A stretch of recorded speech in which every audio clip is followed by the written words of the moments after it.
Hey, what's up guys, it's DarkArmedDuelist and today doing a Red Dragon Archfiend deck profile. So I'm really excited to do some for you guys because we just got an amazing new support card for this deck and I'm super excited to show you guys this build. So without further ado, don't forget to like, comment, subscribe, hit the bell in there so you can become part of the notification squad, and definitely check out the Patreon down in the description below for all those awesome rewards. Again, your name, description, every single video, getting assigned cards in the mail, and even getting to request a deck profile every single month to your Patreon. So without further ado, let's get straight on into this. So first off, we're going to be playing 3 copies of Soul Resonator. Soul Resonator is one of the most powerful cards in the entire deck. With the ability, if this card is normal or special summon, you can add a level 4 or lower fiend monster from your deck to your hand, except another copy of this card, which is an amazing effect to instantly get the exact card that you need from your deck to your hand off this card's effect, so you can start going in for your synchro plays. We then play 2 copies of Vision Resonator. Vision Resonator is definitely a 2-of in the build, because this card just extends your plays and is a great 2-of in the deck to have the ability, if you have a level 5 or higher dark monster on the field, you can special summon this card from your hand. And if this card is sent to the graveyard, you get to add a spell or trap card that mentions Red Dragon Archfiend from your deck to your hand, like your copies of Crimson Gaia, which is so cool to instantly be able to get to that card with this card's effect. We then play a single copy of Crimson Resonator. You only need a single copy of this card in the build, because you're usually going to send it to the graveyard off your copy of Bone Archfiend, but this card is a card you want to bring back from the graveyard off the effect of your Red Rising Dragon. This card is really good for combo, because if you control no cards, or you control no monsters, you can special summon this card from your hand. And it also has a really cool effect that if the only other monster you control is exactly 1 Dark Dragon Synchro monster, you can special summon up to 2 Resonator monsters from your hand or deck, which is going to help you fill up your board so you can go in for some awesome synchro plays. We then play 2 copies of Synchron Resonator. I really like playing 2 copies of this card in the build because it just helps out going in for cards like Abyss super easy, but this card has a really cool effect that if a Synchro monster is on the field, you can special summon this card from your hand, and if this card is sent from the field to the graveyard, you can target a Resonator monster in the graveyard, accept another copy of this card, and add it to your hand, which is a really cool effect just to help you get cards back out of the graveyard like Soul Resonator so you can go in for more synchro plays on the follow-up. We then play a single copy of Awalt. Awalt is really good as a 1-of in the build, but you only need a single copy of this card for combos. We then play 2 copies of Stone Sweeper. Stone Sweeper is really good as a 2-of in the build. I don't feel like you need any more than 2 copies of Stone Sweeper though, but this card is basically Rhoda for the deck that has a really cool ability that you can actually discard this card to add a level 3 or lower Fiend Tuner from your deck to your hand, which will instantly get you your copy of your Soul Resonator, which is really cool. We then play 3 copies of our brand new card, Red Lotus King.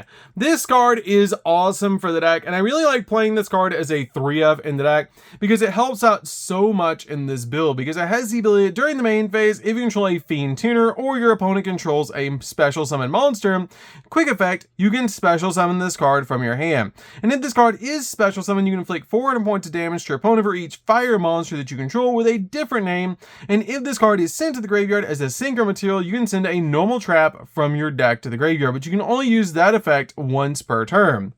This card is definitely a 3-of in the build, and helps out a lot in the deck overall, just in case you normal summon out your copy of your Soul Resonator to your side of the field, and they use something like a copy of an Ash, a copy of Effect Failure, or an Imperm on you, and you can't stop it. This card just helps you out a lot, because you can special summon this card out to your side of the field and still go in for your awesome plays, like going into your copy of Red Rising Dragon, which is really nice to be able to do.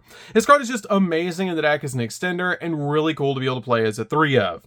We then play 3 copies of Bone Archfiend. Bone Archfiend is really good as a 3-of in the build as well, because this card has the ability, if this card's in your hand or your grave, you can send one other card from your hand or field to the graveyard to special summon this card, which is a great ability to instantly get this card out to your side of the field.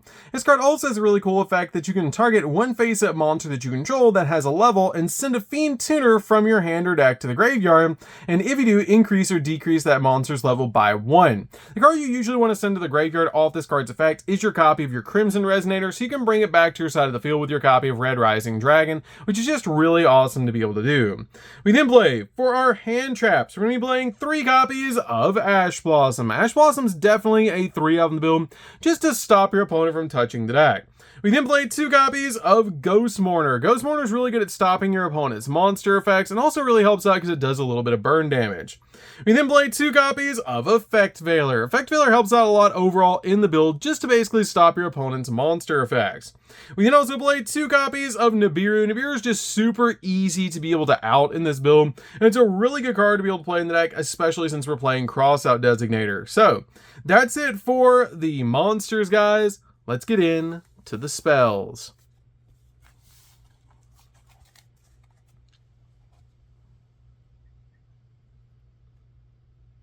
So for the spells, we're going to start with a single copy of Called by the Grave. Called by the Grave is really good as a 1-of in the deck to basically just stop your opponent's hand traps while you're going in for all of your plays.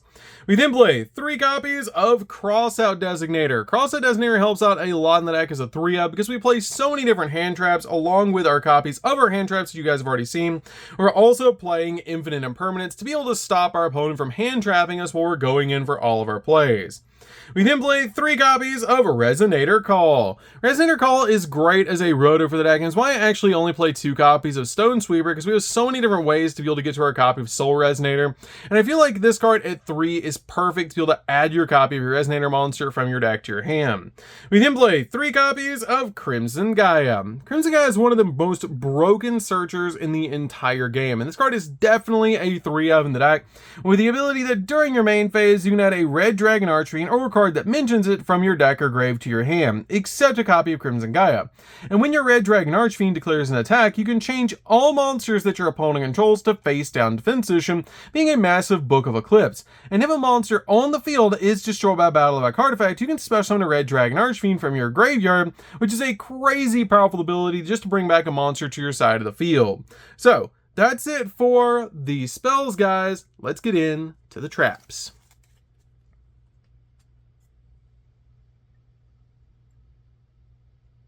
So for the traps, we're going to start with a single copy of Red Rain. Red Rain is really good as a 1-of in the build to be able to work with our copy of our Crimson King, which is so cool to be able to just use it with that card. And this card has a really cool effect that if you control a level 8 or higher synchro monster, banish all monsters on the field except the monster with the highest attack, or highest level. Also, the remaining face-up monsters on the field are unaffected for the other effects except their own until the end of this turn, which is such a broken ability just to be able to board wipe your opponent.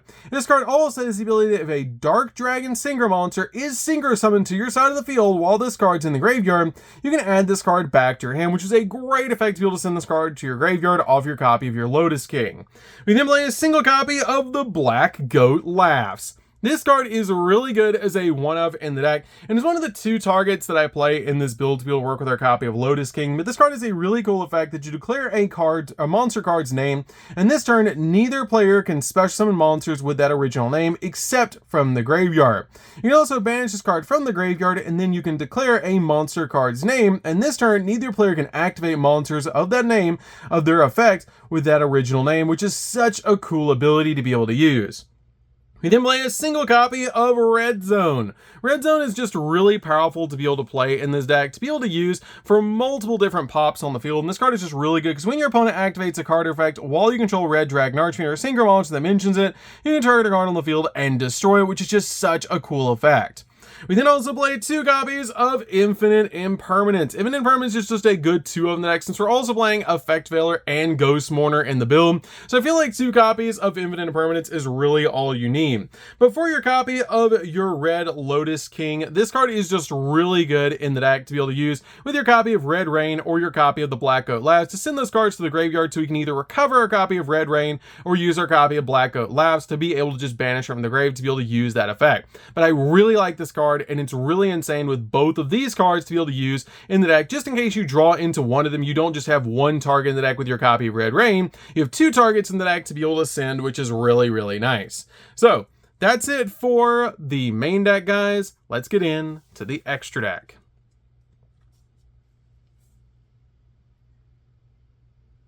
So for the extra deck, we're going to start with 2 copies of the original Red Dragon Archfiend.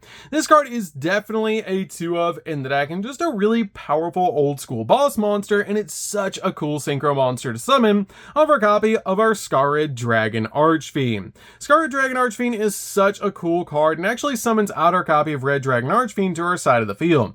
This card's name becomes Red Dragon Archfiend while in the field or in the graveyard, and this card, if it's sent from the monster zone to the graveyard, you can actually special summon a Red Dragon Archfiend from your extract, and it is treated as a synchro summon. Then, if this card was sent to the graveyard as a synchro material for a Dark Dragon synchro monster, you destroy all attacks from monsters your opponent controls, which is such a cool effect to basically just board wipe your opponent's monsters so we can go in for game. We then play a single copy of Supernova Dragon. Supernova is just so cool to be able to summon out to your side of the field. As it comes out absolutely massive, it can also board wipe the field.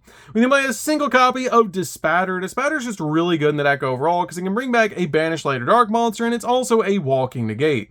We then play a single copy of Bane. Bane is really good in the deck as a 1-up, and this card is just absolutely amazing because it lets you treat a monster and then target a Red Dragon Archfiend monster in your graveyard and special summon it back to your side of the field. So if you do synchro summon into this card, you can just tribute one of your monsters on your side of the field to bring back one of the Red Dragon Archfiends to your side of the field, which is really cool. We then play 2 copies of Abyss. Abyss is awesome in this deck and is really cool to be able to summon out to your side of the field because it is a walking gate and it's just super powerful to be able to play. We then play a single copy of Scarlight Red Dragon Archfiend. This card is great as a 1-of in the build, as this card's name becomes Red Dragon Archfiend while in the field or in the graveyard, and also once per turn you destroy as many special summon monsters that are on the field as possible with attack less than or equal to this card other than this card, and then inflict 500 points of damage for each monster destroyed, which is such a powerful effect to be able to do a bunch of burn damage and also making it so we can go in for game. We then play a single copy of Dark End Dragon. I really like this card as a spicy tech card in the extract because it has the ability once per turn and have this card lose 500 attack and defense, and then send a monster that your opponent controls to the graveyard. So if it can't be destroyed by a bunch of our Red Dragon Archfiend cards, we can non-targeting send it to the graveyard off of Dark End. Plus this card is a level 8 Dark Dragon. We then play a single copy of Blade Dragon because it is a level 7 Dark Dragon monster and it's just a good option to be able to make. And then finally we play 3 copies of Red Rising Dragon. This card you're going to summon out of your extract all the time and is really important for the build because it has the ability, when this card is synchro summon, you can target a Resonator monster in your graveyard and special summon it to your side of the field, which is the main effect we use on this card to instantly get back our copy of our Crimson Resonator back to our side of the field so that we can synchro climb into other cards. So that's it for the deck, guys. I hope you enjoyed. This deck is super fun to be able to play. If you guys have never played Red Dragon Archfiend before, you should definitely give this deck a try because it's super fun to be able to play. It's relatively budget, which is really nice, and I absolutely love playing Red Dragon Archfiend because it's such a fun deck. So that's going to do it for this one, guys. Don't forget to like, comment, subscribe, hit that bell in there so you can become part of the notification squad, and we'll see you guys in the next video. See you later, guys.